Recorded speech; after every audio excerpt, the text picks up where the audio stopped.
你以为你们去了，他们就会放过所有人了吗？根本不可能！别去，给我回来！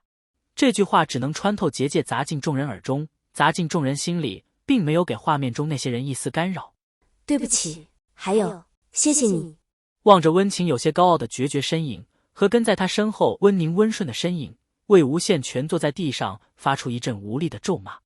他也不试图去追了，因为他知道这是已定的事实，他根本无力改变任何事情。不止江燕离哭了，金陵也哭了，他窝在父母的身躯旁哭着。此时他才知道当年的情况，心中涌起一阵不甘，但却无力改变结局。此时温宁再次对着金子轩夫妇的方向低低的道了一句：对不起。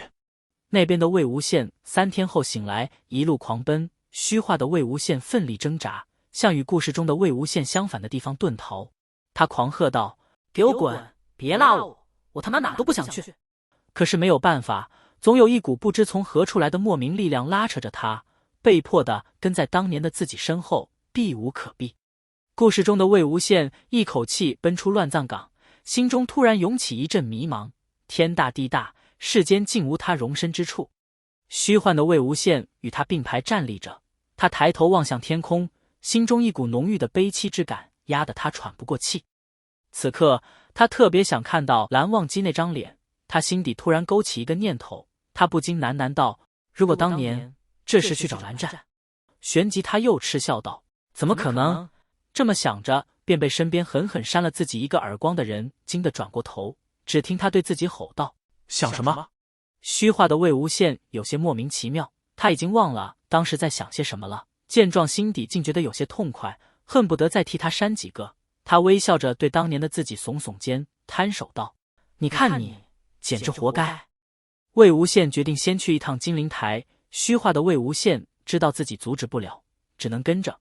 忽然听到婴孩的啼哭声，魏无羡身子骤然一僵，循声探去。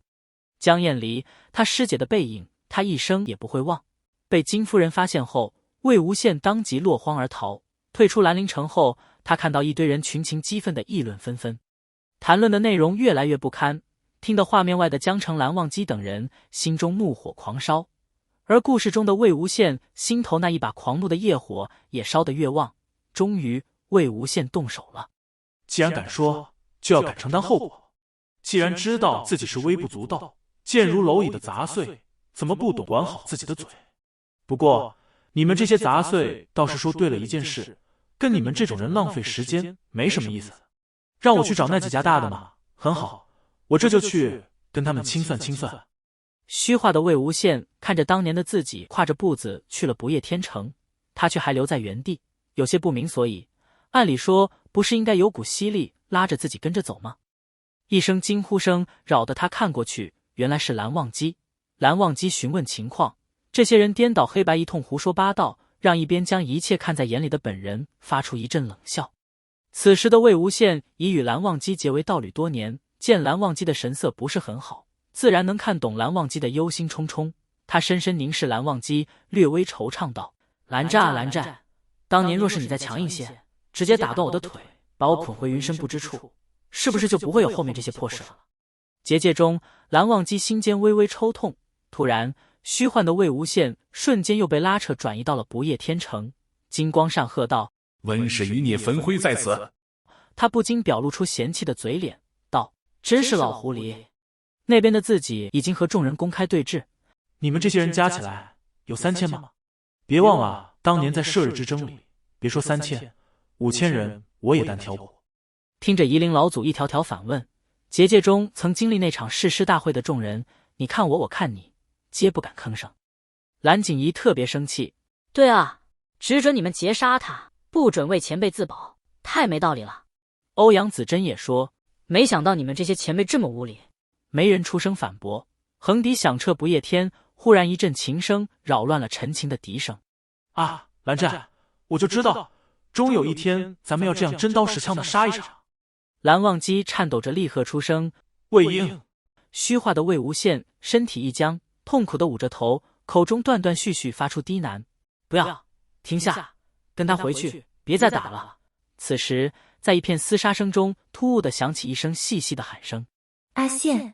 而这细微的一声像是炸在魏无羡耳边一样，他勃然色变，神色出现些许疯癫之态，视线不安地四处乱瞟，赤着眼眶，不住地摇头。他语无伦次道：“又是这个梦，又是他。昨晚我还梦到了，按理说应该不会这么快又梦到。怎么，师姐？对，师姐，快去救师姐。”待他稍微冷静下来时，那边的自己与江澄已经声嘶力竭地狂奔而去。虚幻的魏无羡无视掉所有声音，他现在眼中只有一个人，他的师姐江燕离。他旁若无人的直接窜到江燕离身边，对着他身后的凶尸飞起一脚扫向他的脸，想要把他踹飞。可是他碰不到任何食物。那凶尸举起手中长剑就朝江燕离劈去。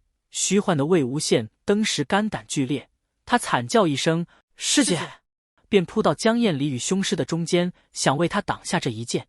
长剑穿透过虚幻的魏无羡的胸膛，狠狠划向江燕离的背部。他知道自己什么都做不了，只能回头跪下，虚抱着江燕离哭着。结界中的金子轩已潸然泪下，他紧了紧搭在江燕离肩上的手，气声道：“阿离，你受苦了。”江燕离见两个魏无羡痛苦的模样，也是心痛不已，泣不成声。正此时，一道剑光削飞了凶尸半个身躯。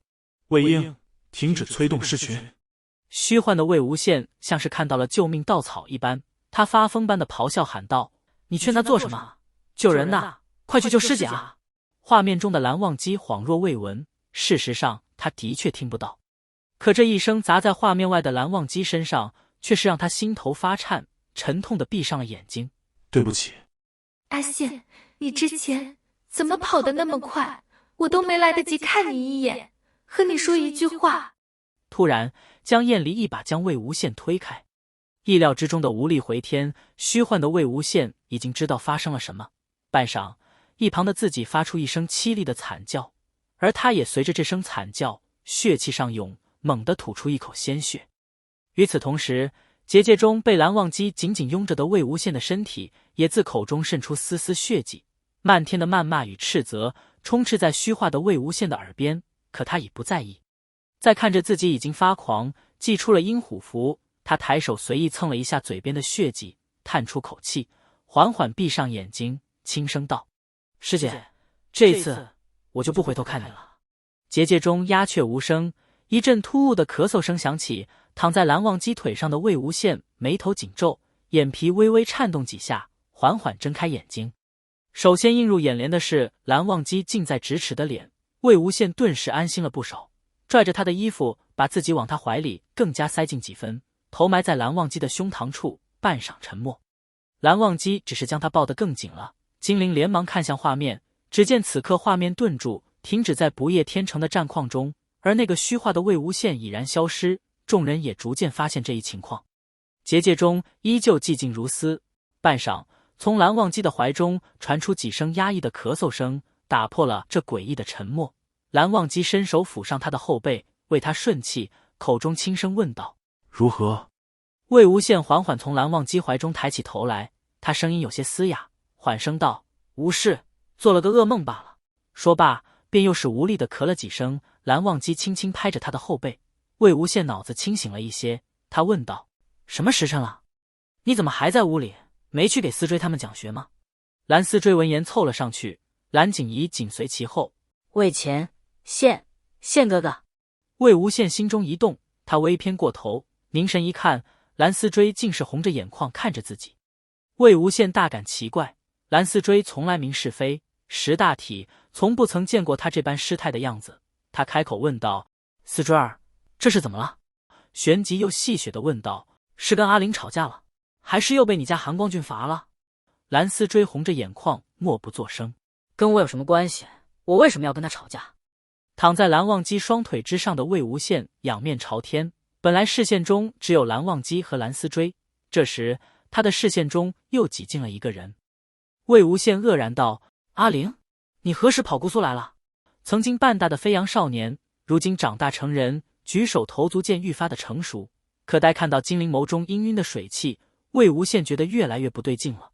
他以为是两个小朋友之间产生了什么矛盾，身子一动，正要起身劝解，这时却看到坐在一旁的蓝景怡更是夸张的泪流满面，手还紧紧捂着自己的嘴，生怕自己会嚎啕出声。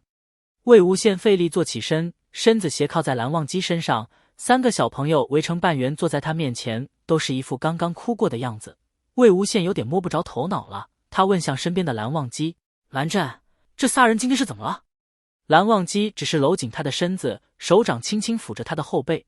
魏无羡道：“好吧，真是操心的命啊！”